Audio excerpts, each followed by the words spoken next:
So this is the first video in a series I'm going to do about helping people to get into metal. There is an associated playlist that the whole series is based off of. I'm literally going to go through the songs and explain to you why I put the songs on the playlist, what their significance is to the genre as a whole, and maybe their subgenre. So definitely go to the description and check out the playlist while you watch these. Or don't. It's up to you. But anyway, the main reason I want to do this, I know that metal's kind of hard to get into for a lot of people. It's for a lot of reasons. You know, you got your metal elitists that just call you a poser when you try to ask questions. A lot of metal's really harsh. You know, it's like you hear it and you're like, how the hell do people enjoy this? Well, to answer that question, that's a simple answer. Metal takes time. Not your earlier stuff, not the stuff I'm going to get you started with in this video. Your later stuff where the vocals get more harsh, the guitars get down-tuned, they start using blast beats and all this really heavy percussive stuff.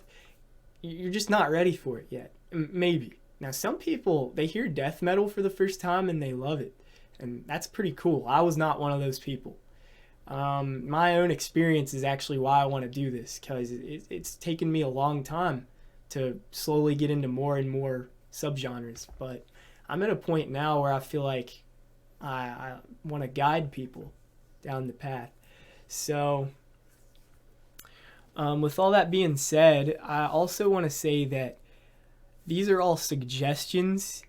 If I make any statements about, oh yeah, you need to hear this, you need to like this, I'm just talking shit. Like, you like what you like. And you don't have to like any certain band. You don't have to appreciate anything specific to be a metalhead. If someone calls you a poser for that, well, they're a fucking poser. You listen to what you want to listen to, and naturally you'll open up to more stuff. But with that being said, there's also no specific way you need to look. You know, you don't need long hair. You don't need to wear denim. It's all about just liking the music. You don't need any merch. Just enjoy it. Talk about it. But with that being said, let's get into the music.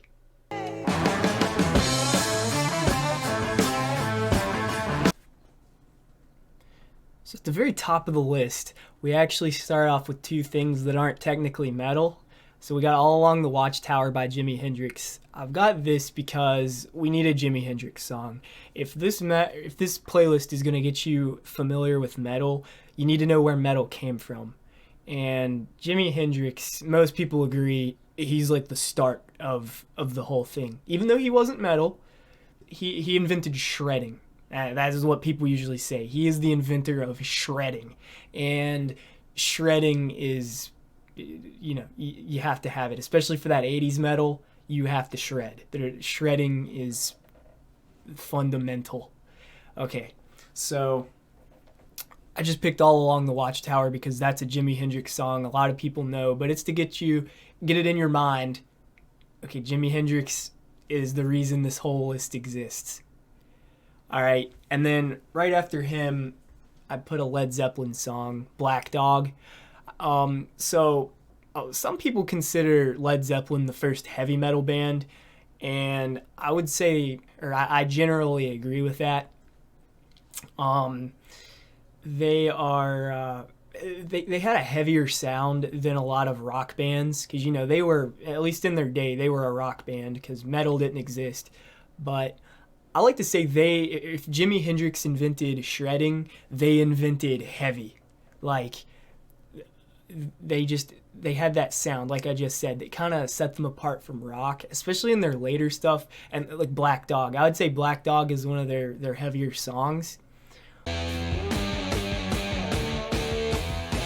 So up next, we have two Black Sabbath songs, Paranoid and Iron Man.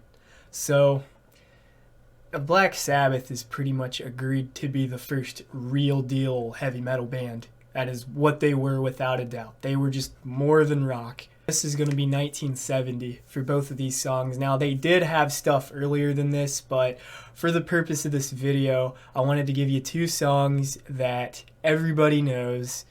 A lot of people outside of metal know these songs. I mean, Iron Man is one of the first songs a lot of people learn on guitar. Well, at least they learn the main riff, because later parts of the song are actually kind of technical. But yeah, the main riff, da, na, na, na, na, a lot of people know that. So, Eruption by Eddie Van Halen. I guarantee you some of you already know this one. Literally the most famous guitar solo of all time. Like, there's a few competitors, but like this is just ridiculous. I included it not only because of its fame, but for that reason alone, you should hear it once, but also because of how it's written.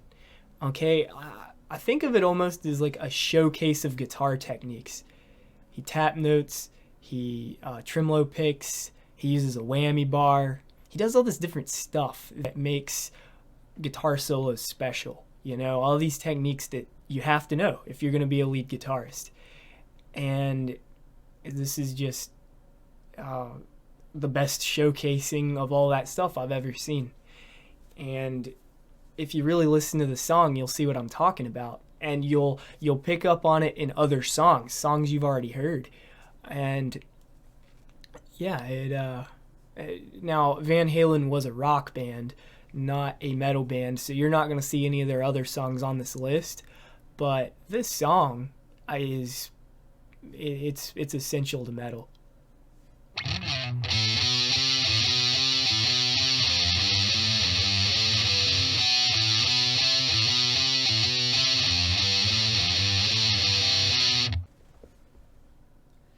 So Breaking the Law by Judas Priest is like the debut metal hit of 1980 and the 80s decade, which is pretty much the best decade for metal. Most people would agree.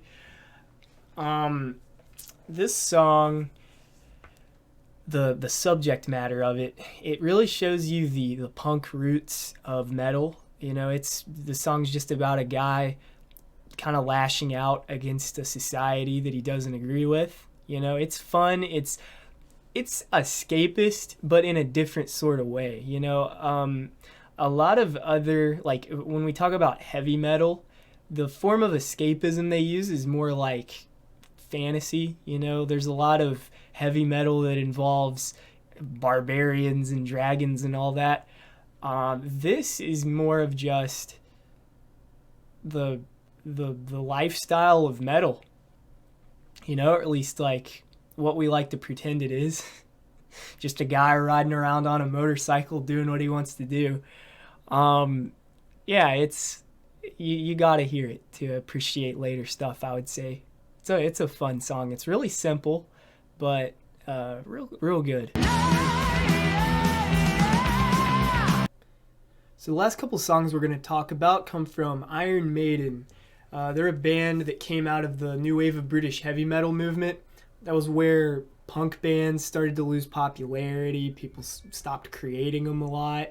And new metal bands started to emerge, mainly out of England.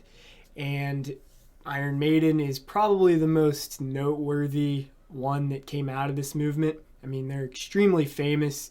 You've probably heard some of their songs at some point. One that I would almost guarantee you've heard is Run to the Hills. That one's like, it's a mainstream song. You'll hear it in restaurants and stuff, even to this day. So anyway, the songs I've picked here are The Number of the Beast, which is the title track from the album, and Hallowed Be Thy Name. So Number of the Beast is still a very famous song of theirs, but it's more so in the metal community. It's just regarded as a top-notch song. Hallowed Be Thy Name is more of a personal pick. Now, I mean, don't get me wrong. People love this song. It's really popular, but I chose this over some others I could have picked just because I love this song. I like to show it to people who are getting into metal. At the point where these songs are written, you're seeing metal is getting into darker areas, darker subjects, as it's now known to heavily focus on. Number of the Beast is, that's a satanic thing. It's not, I wouldn't call Iron Maiden exactly the most evil band on the planet, but yeah, that's what that is. And then, Hallowed Be Thy Name is a story about a guy on his way to be executed. And whether he's guilty or not, that's up for interpretation. I don't know what I think about it, to be honest. I've listened to the song a million times, and I just don't know if I believe him. But that's also not the focus of the song. The focus of the song is his confrontation with where he stands religiously. He's kind of questioning God in his last moments. It's a heavy piece, but it's really good. So that's as far as I'm going to go today. If you watched this far, I appreciate it. I've always kind of had an interest in commentary, but never really made a video. So anyway, like I said, this is going to be a series because we're going through that whole playlist that I linked. So there's plenty more where this came from. And, if I got more ideas, I'll make more. But, I'm never just going to shit out videos. I don't really like that.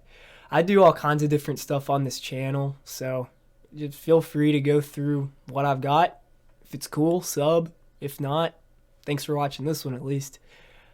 But, yeah. I think that's all.